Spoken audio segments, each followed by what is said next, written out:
Ihatid sa atin ng kanyang lingkod, ang ating pong kaibigan, kapatid, ang ating pong Pastor Robel, Abner Ventura. Praise the Lord, kapatid. Kung parang tunay na talagang makasahan sa lahat ng oras ay matatakbuhan. Hindi tumatakbo, hindi tatakbo. Hallelujah, hallelujah, Lord Jesus Christ, and thanks God. Announcement po muna mga kapatid. Ang ating PCMC prayer meeting every Wednesday 6:30 p.m. ay nakakatuwa at nakaka-bless ng panoorin kayo na bigla ay naging Sunday School teacher. At hindi basta-basta Sunday School teacher, talagang kanina nabubuhay yung nagigising ang mga diwa. Pagka si Sister Presencia pala Sunday School teacher, talagang nagugulat Isang talata pa lang binasa, napakarami ng tanong, di ba? Ang good idea na hindi mo tatapusin lahat yan kasi pag natapos yun ng isang buwan, yan ang natuturo. Kaya pang sinunipang pastor, pang Sunday School teacher sa Methodist, sa Baptist, pag sila nagturo ng isang aralin ay kapiraso lang, isang verse lang, at sinisiris pa, halos abutin ng 6 months, 1 year, hindi sila nauubusan. Punong-puno, magigising talaga yung diwa, no? Imagine si Sister Lucia Alamin ang talagang buhay ng buhay sa pagtatanong at pagsagot. Palakpakan natin na Lord, napakabuti ng Diyos sa ating BCMC prayer meeting every Wednesday 6:30. Inaanyahan po lahat na maging kabahagi at maging Sunday School teacher din ng Lord. No? Dito ay nakikreate, nagkakaroon ng bunga ang ating ginagawang pagpapagal. Yung part 2 ni Sister Presencia sa Miyerkules ng gabi ay itutuloy. Kaya, praise the Lord, napakabuti niya. Kahit hindi po ako nakakarating ng Miyerkules ng gabi, nakaka-bless po yung mga panuhuli sa inyo at iniisip ko na yung exhortation ay papalitan natin ng pangangaral ng salita ng Diyos. Na hindi lang pastor, kayo na rin. Magiging mangangaral na kayo ng salita ng Diyos. Iba pa rin yung Bible teaching, yung pag-aaral ng Biblia. Iba pa yung pangangaral. No? Iba yung pag-aaral ng Biblia, yung Sunday School, iba yung pangangaral. Kaya maaari na kayong bumuo ng inyong ipapangaral para hindi kayo naubusan isa-isang versikulan na punong-puno ng katanungan na hindi nyo titigilan ng tanong hanggang hindi nasasagot. Ganyan po yan. Happy birthday po sa mga nagdiriwang ng kanilang kaarawan. Wala pa rin, no? Dahil hindi pa April, no? Okay, ngayon po ay panahon ng palaspas kung saan marami ngayong naging katolikong hindi na katoliko May iglesia pa ni Cristo, nagtitinda ngayon ng palaspas, katoliko din. Kaya iba talaga ang nagagawa ng salapi. No? Palakpak po natin music ministry sapagkat sabi ko nga may gagamit mo na yun na ulit si Brother J.A. Kaya na-promote niyo sa pagka nakauwi ka dito, purihin ng napakabuti ng Diyos sa buhay ng kapatid na J.A. RJ pala, sorry, RJ. Nalilito tayo napakabuti ng sa gitara, napakausi. Ang BCMC Amihan Mission Service natin ay naubos ang 15,000 ay paling yung bago. Pero mayayari yun at yung susunod na budget ay ipapapul plus na nating magawa para anytime ay pwede na tayo lahat doon. Ang Project Philip ay postpone pa. Ngayon may invitation po ang ating kapatid na Pastor Ryan Portasio dyan sa magpapanayok sa Biyernes Santo, April 3, alas 2 ng hapon. Wala po tayong gagawin doon kundi kumain, uminom, makinig. At maaaring may mga hindi naman tayo imbitado, maraming mga pastor na imbita, iba-ibang church ng San Leonardo. Hopefully makadalo po tayo, no? At sikapin po po na kahit ng mahal ng gasolina ay baka pwedeng pagka tumatakbo papatayin ko, pagka hihinto nasa upahan ulit naman para parang fuel ba, para masira. Mga kapatid, sa binasa ng ating kapatid na Pastor M.Y. ay malapit na ang katapusan ng mundo. At maging mga Katoliko o mga pare ay nagbago na. Hindi na sila yung dating pare na laging pagka mahal na araw ay obligadong may kumakanta ng kumain, ng kumain. Talagang mabubuga. Meron daw pong isang pare na nalaman niya ang kanyang misyon sa Diyos. Siya ay pare para sa makasalanan, hindi para sa mga nakakilala na. Kasi dalawang klase kasi yung Kristiyano. Isang Kristiyano tagasunod ni Kristo na kinagis na ng mga Katoliko at isang Kristiyano sumusunod na kay Kristo. Sabi niya, nung nakilala niya ang Panginoon bilang pare, yung ibang pare kasi na born again, nag-shalom, ganyan, na Father Archie. Pero siya, sabi niya, kung ako ay magpapastor at aalis sa pagpapare, ang mimisilin ko na ng karamihan doon ay pastor na plastic, pastor na scammer, pastor na manggurugas. So, hindi sila yung mission ko kasi nakakilala na sunod din eh. Hindi ko sila pwedeng i-judge. Sa kanila yun. Pag umalis ako dito, mga tao, mga followers siya pakarami. Sino pa magtuturo ng tama sa mga Katoliko nito? Hindi siya umalis sa pagpapari. Bagamat ang kanyang pangangaral ay parang pastor at parang born again. Sa paglipas ng panahon, hindi ko alam kung siya na yung naging obispo ngayon sa Pilipinas na nagpapatupad ng pagbabago ng Catholicism. Na kung saan ay nawala ang pabasa, nawala ang nakapako sa krus. Ito na nga yung huling panahon. Nakatanda ng malapit na ang katapusan ng mundo kasi yung mga palatandaan ng araw na gera-gera, lindo-lindo, paulit-ulit lang yan. Pero yung pagbabago ng Kristyanismo ay ngayon lang nagbago. Ngayon lang nawala yung pabasa. Yung gera ngayon ay hindi ng mga sundalong bari lang, kundi missiles na. Napagtumama sa isang lugar, lusaw lugar at maaring ikatupok ng buong daigdig pag nagsabay-sabay na bumagsak sa lupa yung mga missiles na malaki at hindi na matitigil ang gera. Ngunit salamat sa Diyos dahil nakaangkat pa rin ang Pilipinas ng baril-barilis na petrolyo sa Russia, sa ibang bansa.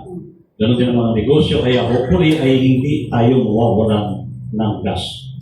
Mahal na lang. At kailangan ang sasakyan natin pag tumakbo ay kikita. Hindi yung wala ka ng kita, hindi ka pa makatakbo. Sa lalapit na katapusan daw ng mundo ay kung saan ano ba ang Kristiyano sa mga Israelita? Kailangan malaman natin, maintindihan natin. Ano ba si Jesus Christ sa Israel? Kailan lang binastos ng Prime Minister ng Israel si Jesus Christ na katulad lang din ng isang walang kwentang tao. Dahil hindi mo mababago sa pag-aaral mo ang paniniwala ng Israel na sila'y hindi Kristiyano.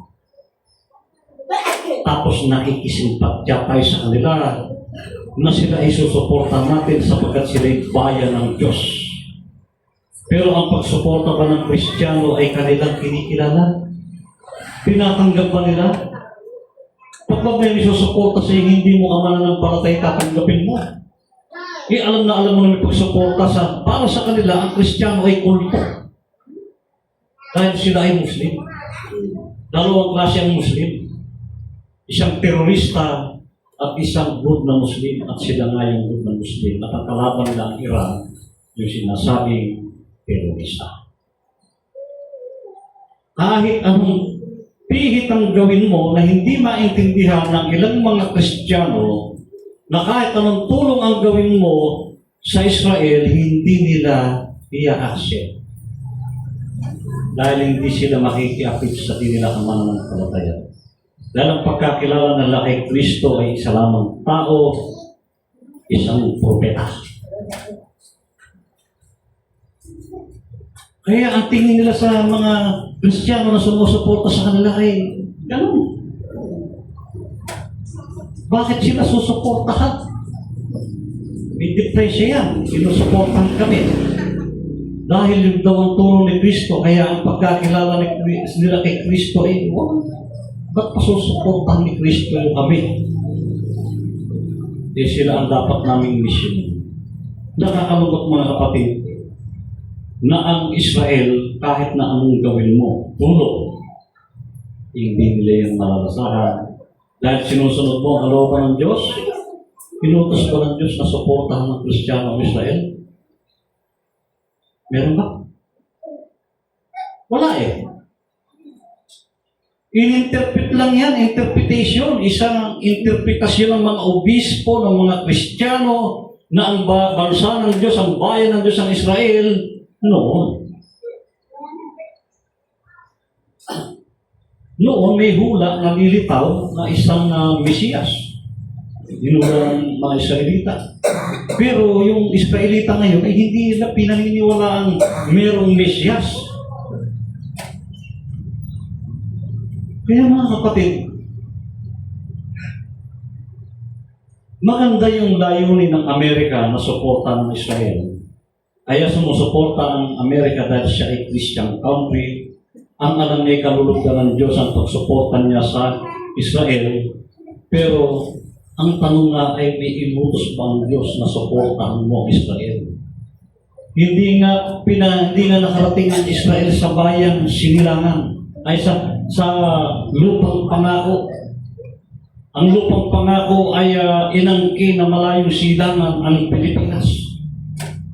Hindi sila nakarating dito dahil sa kanilang katigasan ng ulo. Ngayon, ginastos ng Prime Minister si Jesus. Viral yan. Type nyo sa YouTube, pinastos ng Prime Minister si Jesus. Ano masasabi na kapatid? Susuportahan mo ba? Dahil nga sa kanila, nadadamay tayo mo. Nagkakaproblema tayo. Ang laki ng problema natin at dapat tayong suportahan sapagkat tayo yung lupang pangako na sa kanila ay pinangako pero hindi nila narating at hindi nila naintindihan na mayroong isang Mesiyas na ipinangako sa lumang tipan sa panahon ng mga Israelita na mayroong isang Jesucristo na nagkataong tao na mula sa Panginoong Diyos ay inaya niya ang sarili bilang tao na muhay na kapiling natin. Kaya pigilan natin ang ating sarili mga kapatid sa paggawa ng masama. Kung meron man dito sa atin na hindi pa rin nagbago yung sarili sa pagdating sa salapi, sa kinamang salapi, baguhin na natin. Hindi mo pakikinabangan ng salapi sa huling panahon. Kung meron man dito na maliit na halagay umitin, patawarin tayo ng Panginoong Diyos kung meron tayong maumit na hindi na natin kayang ibalik. Hihingi natin ng tao sa Diyos. Mahirap maging banal sa paningin ng tao, pero alam ng Diyos na meron kang ginagawa na hindi mo maihingi ng tawad tulad ng simpleng pang-uumit. Nagsasalita ang Diyos. Ipaiisip niya yan sa iyo. Sa huling panahon, ipaiisip ng Diyos kung ano yung mga nagawa mong kasalanan na hindi mo hiningi ng tawad at hindi mo na kayang ibalik. Dahil sa ba nahihiya o gusto mo lagi kang matuwid sa paningin ng tao. Bago ko sinabi ito, hiningi ako ng tawad sa Diyos sa mga naumit ko na hindi ko na kayang ibalik dahil nakapang-umit din ako, hindi perfecto. At dahil natutunan kong humingi ng tawad sa Diyos na hiningi ng tawad yung pang-uumit ko na nagdaang panahon, ayaw ko nang mag-umit. Kasi kasalanan sa Diyos.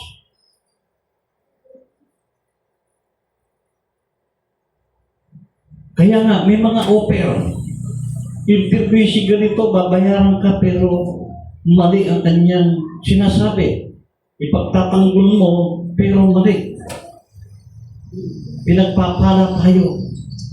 Imagine, kasama natin ngayon sa ating programa sa trabaho ko, si Rod Navarro Jr., na nagiging makadiyos na rin ba? Kasi alam niya makadiyos ko. Pigilan natin ang ating sarili upang hindi tayo makagawa ng masama. Minsan, mahirap i-interpret ang isang mga taong malawak ang pinagkukunan o hindi maarap. Akala mo si Pastor Edwin ganun lang siya, pero hindi pala, mas malalim pa. Akala mo si Sister Sonia ganun lang, pero malalim. Bawat isa sa atin may tinatagong lalim. Kaya kung yung lalim na tinatago mo ay hindi naman talaga malalim at mababaw lang, itago mo na lang. Dahil pag nahukay yan, baka suminaw. Kapatid, ang pagpigil sa sarili ay isa sa bunga ng Espiritu na kailangan nating ipamuhay. Isyo, inaaway ka, tinatagdag ka ng mura, sinisiraan ka, ipagpasadya. Huwag kang bibigay na ayoko na sa taong yan. Kasi na-misinterpret mo lang pa. Dahil iba ang turo ng elementary sa high school. Hindi maintindihan ng elementary, yung turo ng high school. Hindi nga maintindihan ng college yung turo ng masteral. Dahil may mga tinatawag na logic, common sense, mga bagay-bagay na science. At nang walang maging hadlang sa mga panalangin ninyo dahil kung meron tayong ginawa na isang mali, tayo ay manalangin. Sa palagay mo ba kapatid, piringin ng Diyos ang panalangin kung meron ka pang hindi na hingin ng tawad, meron ka pang hindi na ibabalik, meron ka pang hindi na sasabihan na patawarin mo kapatid, nagkasala ako sa iyo, pinag-isipan kita ng masama, na-misinterpret kita. Akala ko kasi ganun ka. Sorry. Minsan hindi naiwasan talaga. Dumating ako sa bahay, hindi ako makagarahin dahil nakabarang-barang mga sasakyan ko sa alsada. Nagagalit ko. Pero hindi mo saan magalit. Sabi ng Diyos, huwag mong pakutugan ng araw. Dahil kung pare ko yung inaaway ko, sabi ko, pare, sorry. Tama yung sinabi mo. Dapat dito ang gate. Kaya pinagawa kong dito. Good idea yung sinasabi ng mga akala natin, kaaway natin, na nagagalit tayo kasi nakabarang-barang doon. At mayroong mga tao na pinagkakitaan ako. Tinanggal ko. Nagalit ako. Galit ako dahil yung sweldo ko ay hindi nakarating sa akin at pinangihingi ako na ipanghihingi ako. Ang alam ng mga tao na nakarating sa akin, pero hindi. At nung dumating ang panahon kami nagbati, sa kanya ako umikita ng mga. Merong mga gano'n yung dating pagkakaaway at pag naging kayong muli, ay maganda ang inyong pagsasamahan at dahil mamamagitan ang Panginoon. Palakpakan natin ng Lord, napakabuti niya. Hindi ko mo kaaway may tao masama na naging buhay mo, subukan mong maging abati. At baka may magandang kapalaran na i-increase. Huwag tayong maging pakampante. No?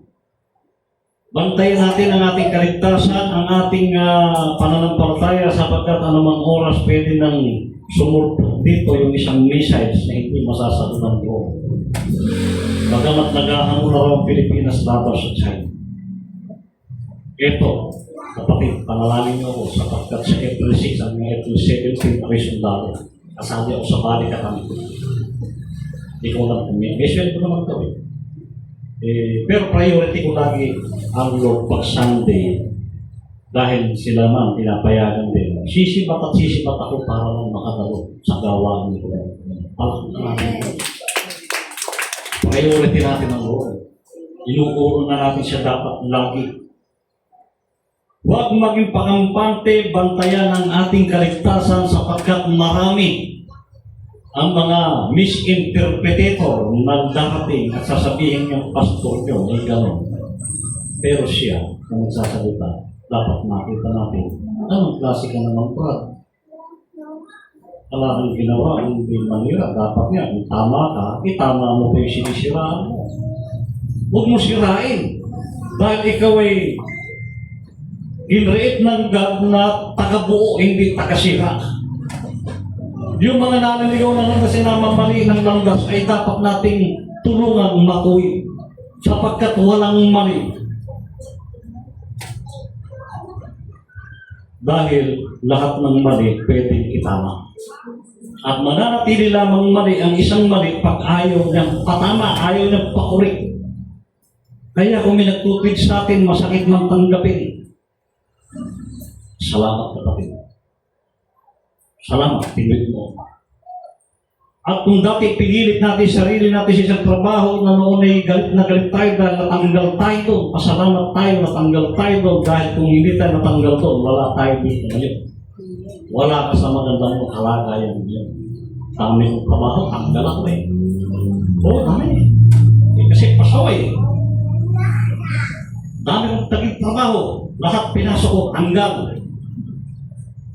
Eh sa pastor, hindi naman ako natanggal. Bakit kayo? Ayaw naman ako tanggalin ni Pastor M. Kasi pag tinanggal niya, may sarili pa rin ako. Hindi magsama na lang kami. Diba? At di naman kami nagtatanggal. Yung kami nilalayasan. Pero welcome pa rin sila. Bumalik. Kasi nga, ang gusto ng Diyos, huwag kang magtanggal, huwag kang maging manananggal. Ibaling ikaw tanggalin, huwag lang ikaw magtanggal. Sapagkat, kung anong ginawa mo sa kapwa mo, ginawa mo sa Diyos. Huwag lumayo sa Panginoon. Dapat sa lahat ng oras, sa lahat ng bagay, ano man ang iyong ginagawa, dapat lagi kang malapit sa Panginoon.